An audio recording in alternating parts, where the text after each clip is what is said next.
Hello everybody, Jake, your resident content cowboy here. Yee-haw! This video is an interview of me done by Kaiju. You can find their channel in the description here. While it's going on, I'll have some gameplay footage just of some games I played this morning that might be interesting. I hope you enjoy it. Thank you all, and I love you. Mwah! Heyo friends, welcome to an all-exclusive interview with the Spragels. Today I will be the interrogator, me, Kaiju, the interrogator, and Spragels, Jake, will be Jake. Okay, are you ready? I am ready. Let's do it. All right. In 2021, hundreds of thousands of people watched your content and learned from your guides, all while clicking on some phenomenal thumbnails mixed with hilarious titles. Do you think Pokémon Unite changed a lot about your life with all the success with content creation? Yeah, I mean, it changed a lot of what I had going on and a lot of what I thought I would be doing for sure. I remember when Pokemon Unite kind of was coming out, I was very excited for it. And something that YouTube seems to like is content that is, I guess, like friendly for most audiences. And I thought that would be a cool thing to try to do, to have content that was kind of friendly and, I don't know, accessible for a lot of people. And then I started playing Pokemon Unite, and I kind of remembered how crazy toxic MOBAs can be. And I just thought, you know what, I'm going to try to not be that in this space and see if that works out at all. And then I just got very fortunate that some of my content kind of got seen by some people. It got picked up.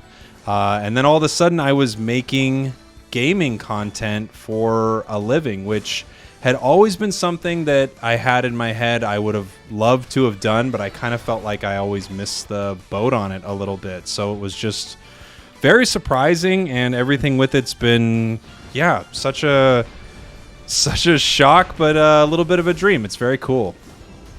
I bet. It sounds like you're in the right place at the right time. Yeah. Say that's fate. Yeah. Do you think you've influenced the community with any of your build videos, or like have you ever encountered someone playing one of your builds? I think so. I think so to an extent, and I think a lot of people do inside the community, and you will see it. You'll see someone, I remember Damocles had a video about Snorlax's flail build, and I swear that video sparked, you know, people playing that build more than ever before, because people saw so much because people saw how good he was with that build and what he was able to do. And I guarantee something I have played is out there in the community and probably pretty popular. I could go through my videos, and I bet I had to have an idea just based on maybe views or something like that, but I'll also see it with like a Phil Umis video or something like that. You know, he'll have some Garchomp build, and then all of a sudden everyone's playing that Garchomp build. So absolutely. Yeah, I think we see it. I think everybody does contribute to that. Or when you see a team, when people were really focusing hard on Rotom, I thought, well, this could be influenced by Crashy right now. So it's really cool to see things like that. I can't tell you a specific, but I bet there's something. Do you think that's ever backfired for the community? Like when we didn't have exact numbers, or when Dreadnought debuff kind of changed? Oh yeah, it's backfired so many times. So when the game first came out, we were all we were playing a lot, and we were guessing, and we were figuring out what items did and what. Okay, a great example is Shell Bell. I used Shell Bell a ton when the game first came out, and we all did. Yeah. Well, when you read it, it sounds great. It's just sounds great. I think if that item worked the way they kind of pitched it, it would be really, really good. But it took a little while for everyone to start figuring out, oh wow, this Pokemon's actually not even a special attack based, and this Pokemon can't use this. It took us a while to find all those things. I remember a lot of videos, thankfully I don't think I have one, but a lot of videos where people were praising Floatstone before we knew. Oh my gosh, yes. Yeah. Oh, that was heartbreak. That was heartbreak. It was. And, you know, we were all figuring things out because this game didn't tell us much. I'm sure there are moments like that where we've put something out that is not ideal. And then I see other things where I try to, it's weird because I do like making silly titles and thumbnails, but I try to never lie So sometimes I see thumbnails where I go, I like this creator and I like what they're doing, but I also recognize that saying that, I don't know, this Charizard build is OP is not true. So I'm like, I try to carefully go, this Charizard build is going to drive you insane. Like I try to go, it's going to drive you insane, but it's not actually OP, because I can't run around telling people that this Charizard build is actually overpowered when it's not. I know that's a really dumb distinction, but I try to be slightly more honest than saying, like, I can't believe how OP blank is. If I say something is OP, Kaiju, I really mean it. I feel like that, especially with your Sylveon video. You had a really good Decidueye video when he dropped too, that you actually had solid builds before we saw, like, actually what Decidueye needed from a buff or a nerf. Yeah, thank you. Really solid opinions, yeah, of course. I try, especially when a new Pokemon comes out, I try not to jump into the immediate, like, this is crazy overpowered, even though they often, to be fair, are released quite overtuned. But I try not to immediately go, oh my god, Outrage Dragonite, it's going to change the meta, until I get a feel for it a little bit. I try to temper expectations a little. Like when Decidueye came out, I did make a video going, I don't know how great this is. I think it's good, but it's got some issues. Anyway, sorry. Absolutely. No, you talked about that in that video, about how you weren't sure. Some of the builds that you were running were like, this should make the most sense, but this character's just not working. Yeah. And it was until later that we learned that lifesteal was really low on Decidueye, and we learned that stacking wasn't quite correct for being an ADC type carry. Yeah. So Unite hit us with a few, like, considerable game changes very recently to, like, Zapdos, and more ominously, like, goal healing nerfs and berries disappearing at 5 minutes. Do you have any predictions for what they could change this year? Yeah, wow. I think they're going to continue to experiment with the map for sure. And that could be more drastic as they go. I don't know. It's weird. I think they might be in a position where they don't want to mess with a good thing, but they know that they have to keep the game fresh. So I think they are slowly testing the waters with certain things. They know that they can't put the pumpkin mechanic or the snowball mechanic into the main game, but they are trying things like changing it to Articuno, and maybe it's Stantler. Okay, maybe Stantler moves differently than or does something different than Ludicolo did. All right, so now we've seen that change. Well, what is the next change we can see? Well, what if we add another buff? What if we add something that pops up in the middle of the map at some point? It's not Articuno. It's something that the teams can fight over at the 5-minute mark. Yeah. So I think, objective. Yeah, a new objective. Or they changed Articuno, they changed Stantler, they changed Tauros, they changed those for this new map. Maybe now they're going to mess around with Rotom and Dreadnought. Maybe they're different things that we see on the map. I think fundamentally, for a while, it will probably be the same, but I do think they're going to continue testing out new things inside that main map. That's probably the biggest change map-wise that we're going to see. Awesome. That was great, actually. What changes do you think the community wants to see, though? Well, the community wants to see shiny skins, which I also want to see. I think a way to earn them by playing would just be so cool. What else do I think the community wants? I think the community wants to be rewarded more for the time they spend inside the game. So I think raising things like the coin cap would be pretty important. They have not fixed matchmaking from a matchmaking perspective. Like, they haven't fixed it from the people you get matched with. If anything, I think it might be worse somehow. But one thing that they have done is they've actually given solo and duo, trio players somewhat of an ability to climb the ranks a little bit. So I think they've kind of listened on that front, which has been really positive. They need more. They just need more that you get for continuing to give the game your time. So Hollowware that you can earn, shiny skins that you can earn, rewards for your trainer card, things like that. All things you can earn throughout playing this game. And I actually think with the holiday event, I think they kind of knocked it out of the park for the most part. I think they did a great job. Yeah, I actually enjoy the holiday game. I know there were some changes to it, and I don't play it quite often, to be honest with you. But I feel like it was much better than the pumpkin one, in Yeah. my opinion. I had such a better time, and Blissey wasn't overpowered, and it was a lot different for me. Even though it's not great, it's not quite there, I am seeing improvements.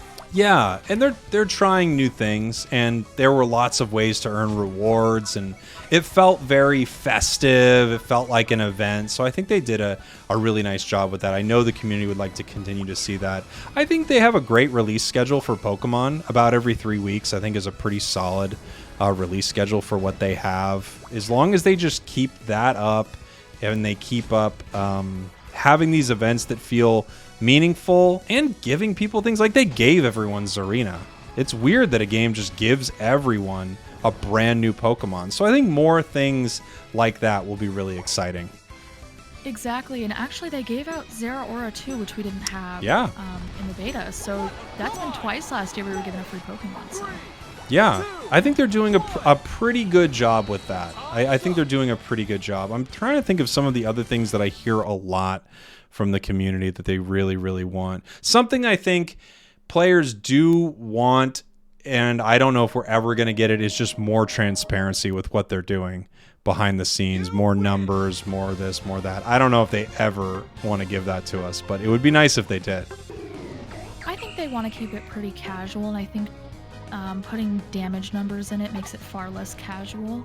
All of a sudden, it's a math game. Yeah. For people who don't want to play like that. I think you're totally right. I also think, this is just a little conspiratorial of me, but I think they know that they hide things, and they almost create an underground like community around the game that has to figure them all out. It's kind of like we're doing work to I don't know. It's almost like we're doing their work. Absolutely. But because like the math cord. Oh, sorry. Yeah, no. Yeah, you're right. Go. Oh, between the math cord and, even Teeds, the way that she's going ahead and testing things, I think that it's crazy that we're not seeing differences between what everybody gets as numbers, but we're kind of seeing like resurgence of an entire website every time we get a new patch, because they're just like, we don't know where to get reliable information. We have to now go check out content creators, and we have to go to Unite Pro or Unite DB and go check the numbers there, because there's nothing reliable in game. Yeah, it's really interesting, and I almost wonder if the company knows that, and they can see all the videos and they can see all the sites, and it's almost like we're hyping the game up more because they're not telling us. Like if they just told us, we'd have one video about a patch, but because they're not telling us, we have one video about a patch, then one video about some of the numbers that were found, then one video about some more numbers that were actually found that they didn't mention in there. So I think they kind of know what they're doing in a sneaky way. Like they know that I'm not me specifically, but me as one of the people is going to make that first video. I'm going to get the numbers from the math cord. I'm going to see how they're updating things. We're going to have the first video where we go, oh, Ninetales actually doesn't feel strong. Then we find out Ninetales numbers. Then there's a new video about how they screwed up Ninetales. It's like we're marketing the game for them because they're secretive. Absolutely, and I think that they benefit from this not only in NA or in English-speaking countries. You can see videos like this in Asia, actually, where they have like entire communities dedicated to doing this, which is why I think there's such a giant meta difference between some of the different countries. Oh, yeah. I love, with games like this, I love that every region seems to have sort of a meta that dominates it, and then hopefully when there's finally the world tournament for this game, you can really see which one is the dominant meta. Because right now, even if a top let's say Japanese team and a top NA team play, there's high ping, it's just like we can't really say for sure which strategy prevails. But I do love that. I love that every different region finds a different meta for the game.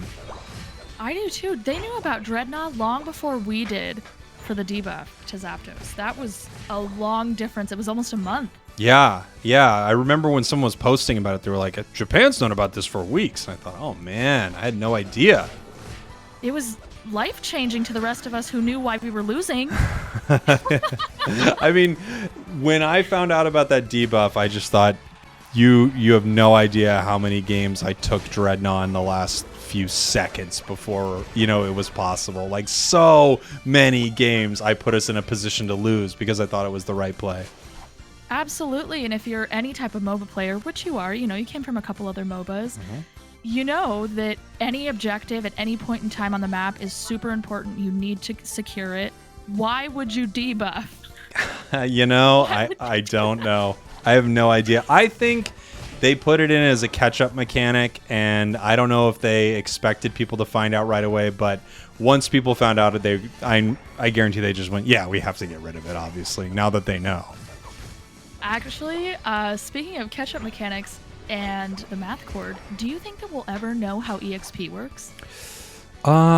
It seems like it's so kind of vague. It's weird. When I look at footage from like the preview of this game, you actually see experience pop off enemies when they're KO'd. So I know it was so weird when I was looking at it the other day.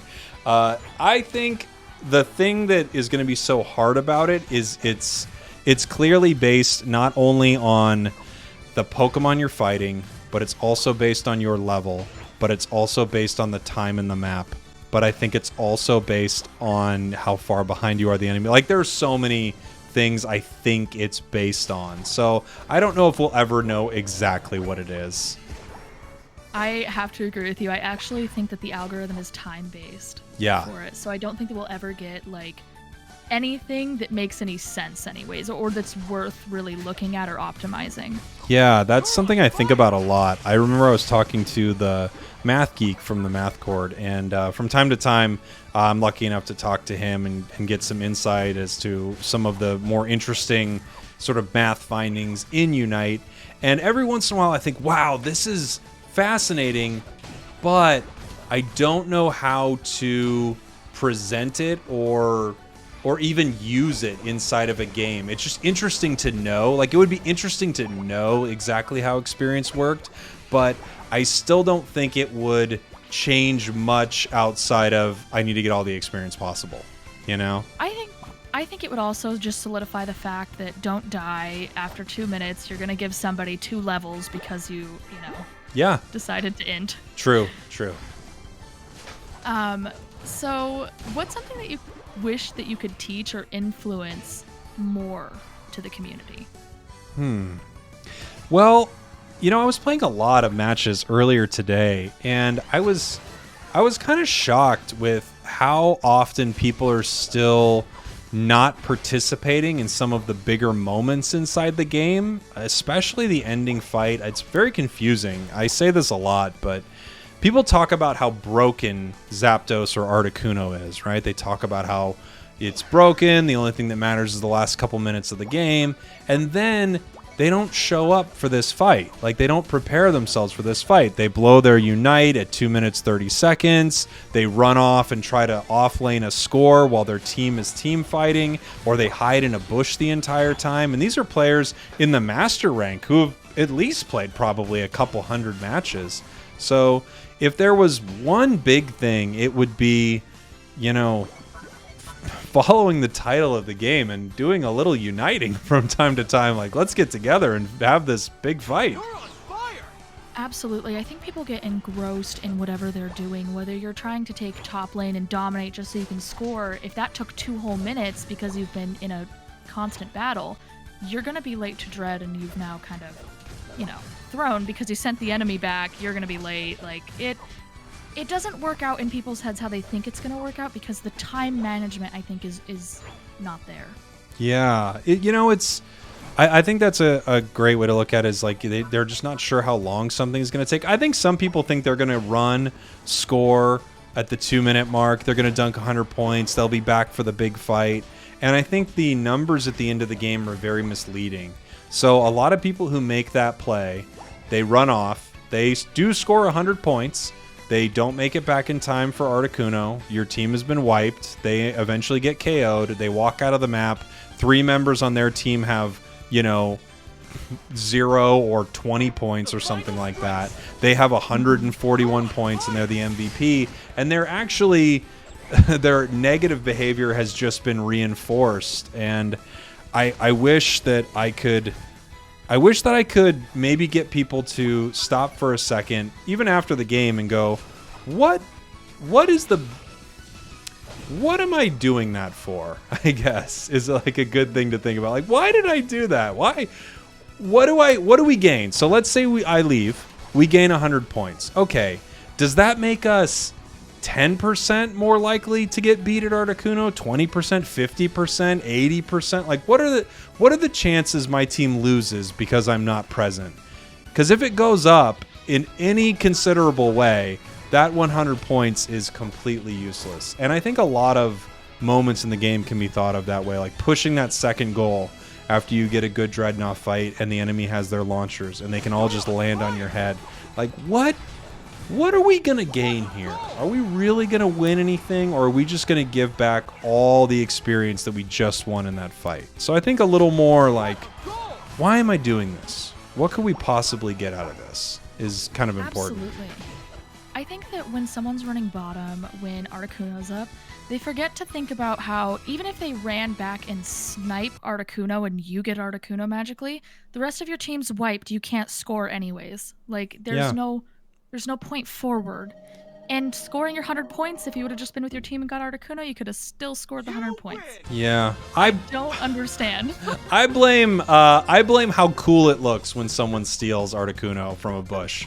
It's always the Cinderace. It's always a Cinderace, sometimes a Venusaur, but almost always, literally, if there's a Cinderace in the game, I'll just say, I know it's right there. Like, we just walk over to the bush. He's right there. Let's just take him out before we continue this Articuno, because he's clearly right there. He always is right there. And he always is. I think it's Reddit, possibly, too. There were just so many videos of steals when this game came out that, not that it's, like, their fault or anything, but I just think it looks so cool. And people somehow think that's good. And you're right. What is the point? Everyone on your team is KO'd. What's going to happen? You'll score 100 points. That's it. Right. Not game-changing enough if they go counter score. Yeah. I also, with the Reddit thing, that is so hard because I'll go through and see some of those clips and I'm like, this is obviously a bot game. Nobody else is attacking Articuno and you're really proud and I'm really happy for you. But it's not real players. Yeah, I have seen that too, where I'm watching a game and I think, I don't know who is in this game. It's so cool that this person got a penta kill in this moment. It's really awesome. But I don't know who you're playing against because the things they are doing made no sense. However, the clip does look cool. I will give it that. Absolutely, absolutely. And I think that influences anyways. I think that people want to play the character that they think is going to get them that penta. They want to always be the hyper carry. Yes. Nobody wants to play the support. Which is a bummer because if there were good supports, oh man, things would just be so nice. But then again, I get it too because sometimes I'll play a support and I'm just in a match and I'm thinking, oh, no one's going to do it. Like no one's going to attack. No one's going to do the damage. So I get why people have to play a carry. I do. It's unfortunate. Exactly, and you got to remember too, like content creators all say to pick up, non-supports to carry to get to Masters or to get through Masters or to climb. Yeah. It is kind of fed to us a little bit in that way. Oh, it is. I've said it many times, and I don't love it. I would like people to, first off, to get to Masters, you really can play whatever you want, but when some people are having difficulties, the biggest thing that you can do is take the match into your own hands. And unfortunately, only a certain number of Pokemon do that extraordinarily well. It is a bummer because I wish that wasn't the case. I agree. I think that it leaves us with the same few Pokemon to try to carry with or to try to tell people to take. And I think that that's not great for the meta because they're almost always the same type. Agreed. Yeah, agreed. You have Greninja's Cinderace in every single game. And everyone's fighting over jungle, and it's a whole thing. Yeah. Insta-locking jungle is the meta. That's the whole meta. That's the meta. You got to do it. Get a fast connection and lock. Absolutely, and hopefully you're a mobile player so you can get it even faster. That's true, yeah. With all the time that you've invested live streaming, doing podcasts, uploading videos, do you have to skip on Unite related things that you'd like to do more, maybe more casting or joining a competitive team more often? A little bit. I think it would be really cool to be part of a competitive team, but I see how the competitive players play, and the truth is I wouldn't be able to make the content that I make. And at the same time, I don't even think I've got the time. I spend tons of time doing this, but I still don't think I have the time to play the way a competitive player plays. So I think that would be really, really cool. But I also recognize that is a young single person's game. I feel like it's hard to have a kid and be like, yep, I'm streaming for 14 hours straight with my crew. We're doing the 5 stacks right now. It's just really hard to make work, So there are definitely things that I would like to do more of, but there are only so many hours in the day. Absolutely, absolutely. So follow-up question then. Do you think you'll make a Spotify for us to have like your greatest hits, like your new single Chair, Spacesuit Gengar to the Moon, you have the sneaky KO, and then I'm gone? Sure.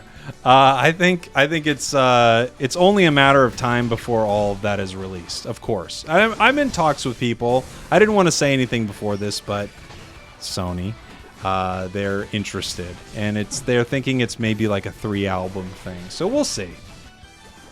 Oh wow! Yeah, big news. That's crazy. I know.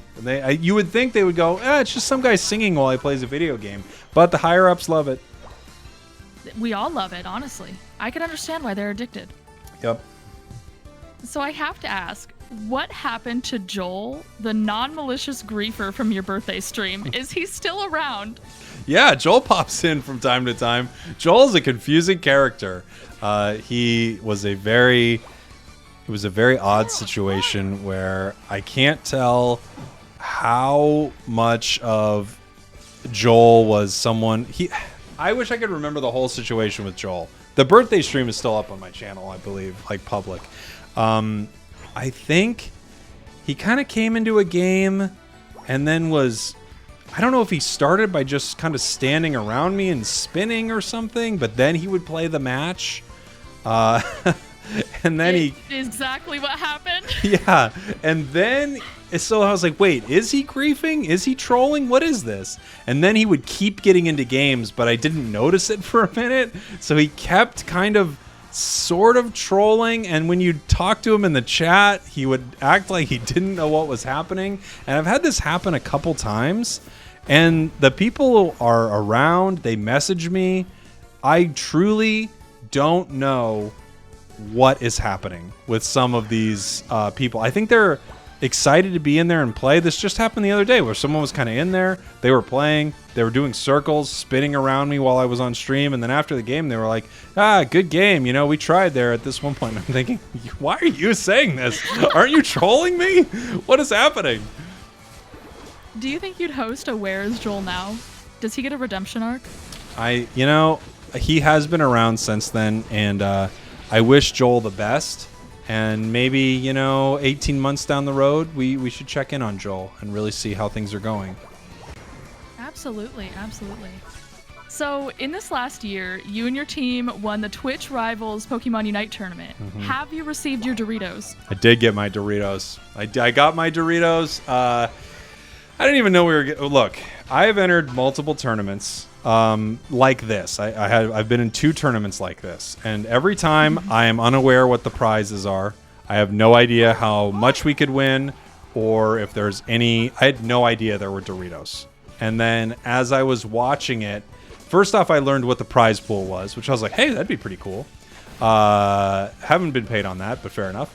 And then I heard that we were going to win a year's supply of Doritos, which I was pumped about. Once we learned about the Doritos, I really feel like things took off for our team, because I had no clue that these Doritos existed. The first tournament I played in similar to this, at some point, someone on my team said, it's a bummer we didn't win any of those rounds because then we don't get any money. And I thought, we were going to get money for this? I had no idea. So, yeah, I've played a few of those, and the big winnings for me were the Doritos. In fact, they're kind of the only winnings currently. But I got those Doritos. Aw. Do you think that you had an easy time communicating with your team, or do you think it was more of like on the sporadic and improvision side that secured the win? For rivals, right?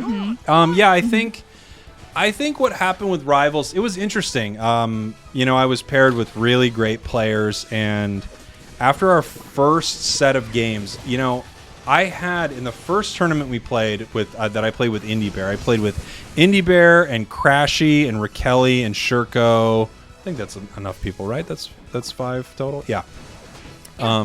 And we played a tournament and we lost. We lost every game. We got really, really close on a couple. Like a couple, literally, we should have won, but it was just kind of like the luck of the draw in those. But in general, we lost every game, and we were the worst team in the tournament. Not by far, but we were the worst team in the tournament. And I remember at one point in that tournament, late in the tournament, I said, I think we should switch things up. I really want to play Talonflame. I want to play Talonflame in the jungle. And this is actually before Talonflame in the jungle was even really a thing. It had just recently been buffed, and I thought, no, this is actually a really good Pokemon. People aren't playing it. Our team strategy isn't working. But the team kind of felt like, let's keep doing what we're doing because we're really close to getting these wins, and what's the point of messing it up?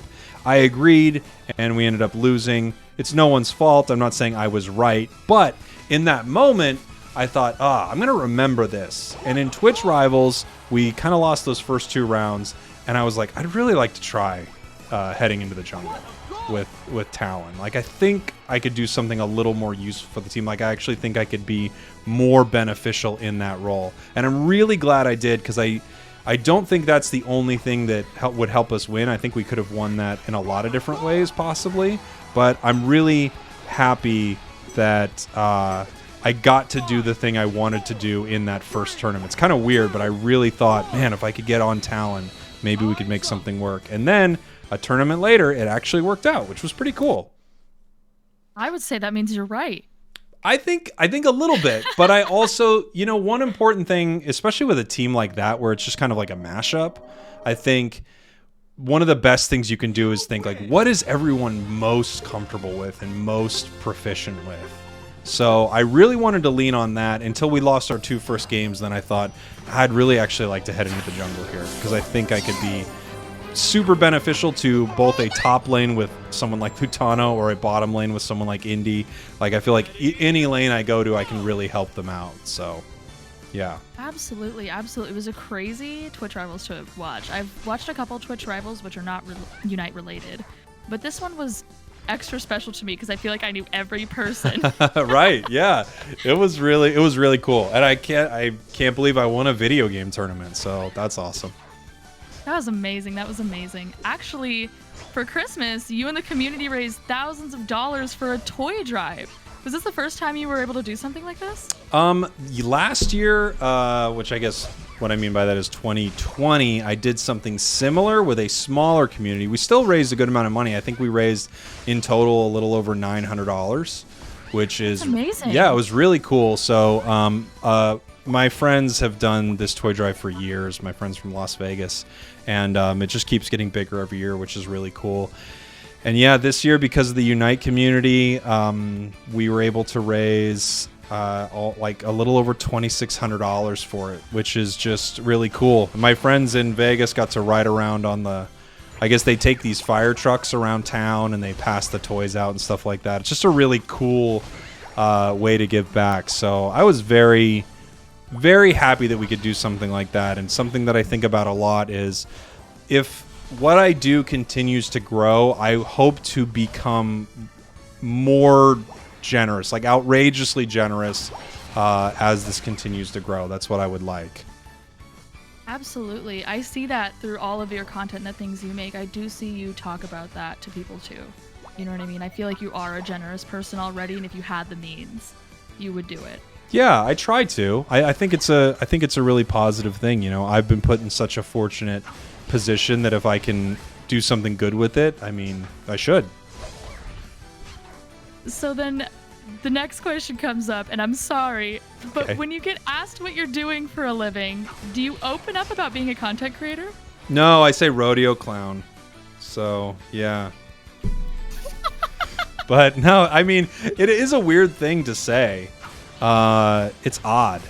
Because you'll talk to people like, yeah, I make videos on YouTube. For what? Ah, video game. What video game? Ah, Pokemon video game. Pokemon video game. Yeah. You know, mid-30s, doing a whole Pokemon video game thing. Let's move on. So, it is a little weird, but also, I try to embrace the... I don't know. I guess, for lack of a better word, the cringe.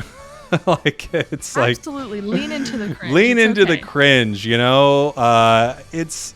I don't have anything in me that needs to put on a front or be cool or anything like that. I'm very happy with the life I have and what I'm doing, so I'm excited about it, but it is odd when I'm around people who seem very cool, and then I'm like, yeah, my thing is Pokemon. That's what I'm doing. Honestly, I think it's less of a you and more that it's hard to explain or hard for others to understand. Right. Nobody It is. understands just by saying content creator. They're like, well, that means everything. True. You've created it all. Yeah, I did that last season of You on Netflix. I just create content. But yeah, so it is a little weird, but it's also for some people who, you know, I've known for a very long time, like my buddy Mike and stuff like that. He knows how long I've wanted to do something in gaming, so those conversations are quite easy, and they're just like, oh my god, dude, I can't believe I played in a video game tournament and I actually won. Like, we have conversations like that. So Those people are near and dear to us. Someone who lets you indulge the part of you that's not, you know, being judged by everybody else who's maybe doing something else with their life. Love those people. Yeah. Special place in our hearts. absolutely. So you really ended 2021 off strong, and me and your community, and hopefully you know that 2022 is no different for you. But do you have any new projects or videos you'd like to see yourself jump into, or something that you hope comes in the future? Yeah, I guess a few things. So one thing that I really want to do is I want to continue to expand what I'm doing with being able to play, not on this channel, I don't think, but play other games and continue to grow an audience in that respect, because I have been only playing Unite almost exclusively for months at this point, and I do want, you know, an avenue for that as well, because I love gaming. And not only do I love MOBAs and Pokemon, but I also love gaming, and I do want to spend time doing things like that. Something that I'd also really like to focus on is a little bit of the lore of the Jake characters that I have in here. I kind of have a very loose idea of where I see the story of all those characters going, and I'd really like to put the time into that. If I ever am fortunate enough to get to 100K subscribers, I'm going to do a hot tub stream. Promised everybody I got to do that. So That's beautiful. We are going to push you to 100K this year. I believe in us. I think it would be very cool, and I'll somehow figure out how to get a computer near a hot tub. So Hey, do you think you'd be interested in cosplaying? what would I cosplay as? Think about it. You could put the War Turtle ears on from the game. Oh, genius. Okay, I'll do that. Yeah, see? It could be really wholesome. Yeah. Wholesome cosplay. Yeah, I'll do a wholesome cosplay. Absolutely. Wholesome cosplay for the hot tub stream. Yeah, that's the plan. Yeah, sure, I'm down with it. Aw, I love that. Thank you. What's something that you'd tell last year, Jake, to prepare him for the year that you just experienced? Oh, yeah. What would I tell last year, Jake? Well, I guess I would tell him you're right. There is something to Pokemon Unite, because I remember going home after, you know, making content and stuff like that. I remember telling my wife, I'm like, there's something to this game. I think people are excited about it. People are checking out my channel. There's really something. And when Pokemon Unite was coming out, I got really sick. I didn't get COVID, but I got sick. And I was coughing a ton. It was just miserable. And I would be recording these long videos, and I would just be editing out all my coughing. Like, it was just, it's not fun. It was not fun, but I knew that There was something happening in this game, and I felt like I was riding a little bit of a wave. So I guess I would tell... You didn't want to miss out. I didn't want to miss out, and I also thought, you know, like, this is in so many ways, like, right up my alley. I really want to be, you know, one of the people that people look to for this game. And, yeah, so I would kind of tell myself, you know, you're right.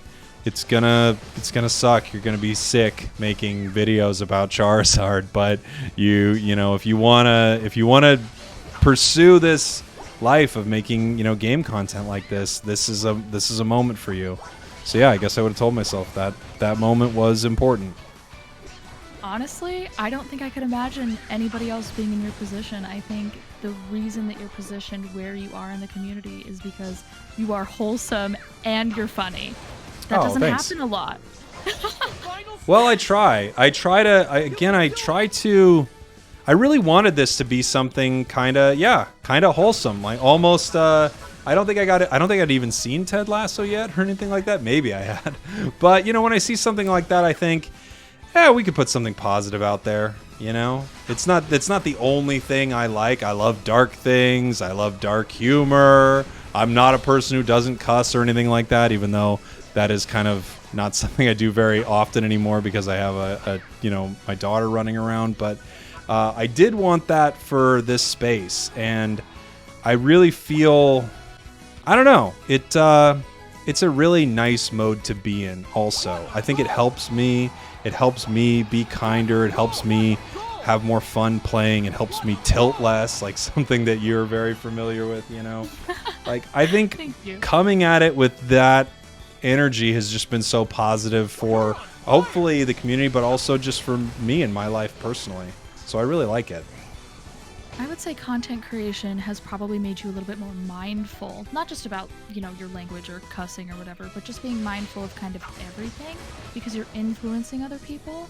And I think it in turn kind of makes you a better person in the long run. It's very strange how it affects you like that because you don't start thinking that.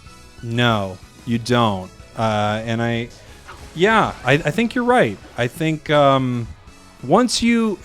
once I have people see my stuff and they say like, oh, I'm watching it and my daughter likes it when you sing or something, I just think, oh wow, I'm really, my stuff is being put out there to audiences that, I don't know, they wouldn't like it if I was I'm not sure, if I was trying to be a bit of an edgelord or something while I was making Unite content, I guess. Absolutely, absolutely. I think that it's important to, you know, definitively say, like, we can be someone on camera and on screen, and then also be another person at another time. We are not, you know, two-dimensional people. Sure. We are very complex. Yeah, off camera, I'm a nightmare. I'm really big about punching holes in walls. That's one of my things. So you're a Kyle. Is that a Kyle? Yeah. You're not a Jake, you're a Kyle. I'm a Kyle, sure, yeah. As soon as the camera's off, I'm gonna... doing well. Well, she's really upset with me about all the holes. You must have the drywall guy on speed dial. Yeah. Kaiju, I am the drywall guy. Oh no! This is your drywall arc. Bum, bum, bum, bum. Yeah, it's my drywall arc. What do you think next year Jake would say to you today? Wow. Oh, what would next year Jake say to me? Jeez. You know, something I've kind of found is that maybe with anything in life, I don't know if this is true, but it's just kind of what I've lived by a little bit is you get there when you get there. The opportunities that you have in front of you, you're either ready for them or you aren't. For some people, it takes a lot longer. I think a future Jake would kind of look back and say, yeah, you're doing it. As long as you're doing everything you can earnestly, then I think you're doing just fine. You know, he might tell me a certain stock to invest in or something. He might have been like, buy AMC again, buy it again. But yeah. What about Dogecoin to the moon or something? I don't know. Yeah, crypto. You should have really got into it, Jake. Why not? You know, I think we're all kicking ourselves for that one. I know. Gosh, we only would have bought that crypto. I know. Look, I was into Bitcoin when it was only $5, and I was trying to convince my parents to buy it for me. Wow. I have a friend who he is not said, but I believe he is very rich right now. He was into Bitcoin a very long time ago, telling me about his computer that was mining. I'm like, yeah, Joe, enough of this. Nobody cares about your Bitcoin. It's so sad because, if he's mining with his computer all day, it's super hot in his house. Oh, Just miserable all the time. Yeah, I don't want that. No way. Not worth the money. Mm-mm. All right, friend. Well, I think that's all I had for our interview questions. Is there anything that you'd like to add or something you'd like to tell your audience? No. I mean, thank you all. I get to do this because people like you are around. I guess the only thing what do you think you would have told yourself last year, Kaiju? What I would have told myself last year? What you would tell your last year self? That question. I liked that question. What would you tell 2021 Kaiju? To be gentle. I wasn't being still. It was just the pandemic. I was achieving even when it didn't feel like it. Wow, that's pretty good. I should have said something like that. I felt like mine was too long.